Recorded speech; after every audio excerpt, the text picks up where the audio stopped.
ছবি লেখেন, কথা আঁকেন।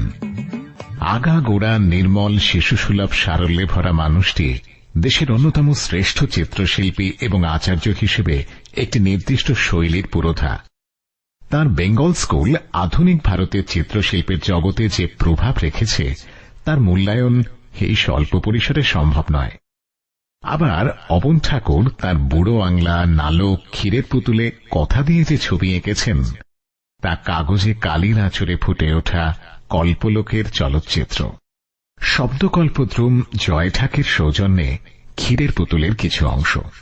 একটা রাজ্য ছিল, সেই রাজ্যের নাম দিগনগর।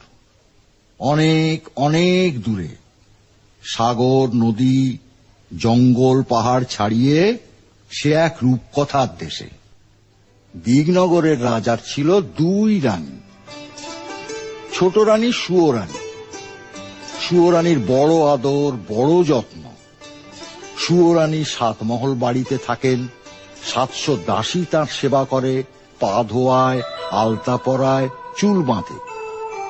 7 মালঞ্চের 7 সাজি ফুল, সেই ফুলে সুয়োরানী মালা গাঁথেন। 7 সিন্দুক ভরা 7 রাজার ধন মানিকের গহনা রানী পরে বসে থাকেন।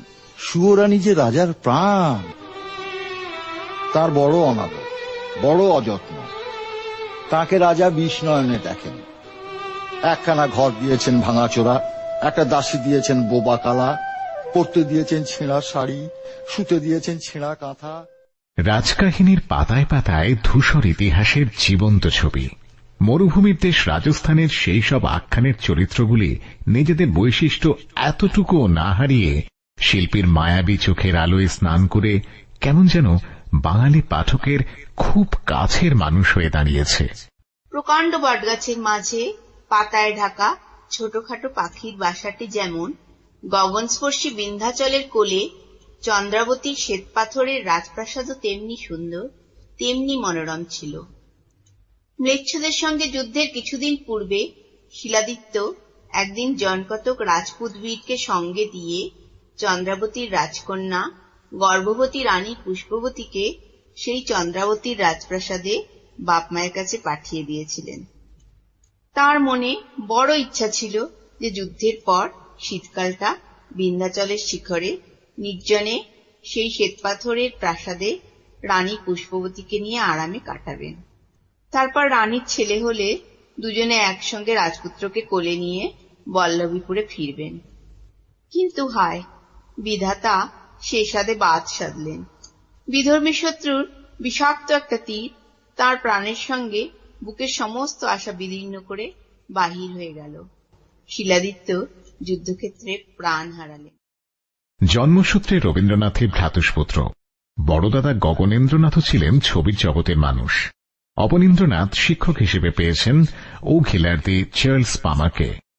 ছবি আঁকার ক্ষেত্রে চিরাচরিত ভারতীয় পদ্ধতির দিকে বরাবরই ঝোঁক ছিল তার। ছবিতে উঁকি দিয়েছে স্বাদেশিকতাও। উল্লেখযোগ্য ছবির মধ্যে রয়েছে অশোকের রানী, ভারত মাতা, গণেশ জননী, অভিসারিকা, দুগ্ধ ও সুজাতা, পুষ্পরাধা, মন্দির নর্তকী। তার কাঁচায় পাকায় গল্পের কিছু অংশ। বাদশার আগাগোড়া পাকা দাড়ির মাঝে একটি মাত্র কাঁচা ও বেগমের সব কাঁচা চুলের মধ্যে একটি পাকা চুল দেখা যায়। বেগমের কিছুতেই পছন্দ হয় না বাদশার দাড়ি। তা যতই কেন বাদশাহ আতর কস্তুরীতে দাড়ি মাজুন। ওদিকে বেগম সাহেবা, তিনিও মাথায় হিরেমুক্ত ঝাপটা সিথি পরে মাথা ঘষা মেখেও সেই একগাছি পাকা চুল বাদশাহ চোখ থেকে ঢেকে রাখতে পারেন না। দুজনে দুজনকে দেখে মুখ ফেরান, দুজনেই মনের দুঃখে থাকেন। শেষে এমন হলো যে বাদশার দরবারে কাঁচা দাড়ি ও বেগমের দরবারে পাকা চুল যাদের, তাদের টেকাই দায় ছিল। কবি আসে, কালোয়াত আসে, ছবিওয়ালি আসে, চুড়িওয়ালি আসে, কেউ খাতির পায় না। উল্টে বরং ধমক খায়, গার্দানি খায়, সরে পড়ে প্রাণ নিয়ে। উজির ভেবেই অস্থির, কি উপায় করা যায়। রেখে গেছেন সমৃদ্ধ উত্তরাধিকার। শিষ্যদের মধ্যে ছিলেন নন্দলাল বসু, ক্ষিতীন্দ্রনাথ মজুমদার, সমরেন্দ্র গুপ্ত, সুরেন্দ্রনাথ গঙ্গোপাধ্যায়, অসিত কুমার হালদার, শারদা উকিল, কালীপদ ঘোষাল, মনীষ দে, মুকুল দে, আরো অনেক বিখ্যাত মানুষ। 1951 সালে তার প্রয়াণের পর পুত্র অলোকেন্দ্রনাথ তাঁর আঁকা ছবিগুলো দিয়ে যান রবীন্দ্র ভারতী সোসাইটিকে।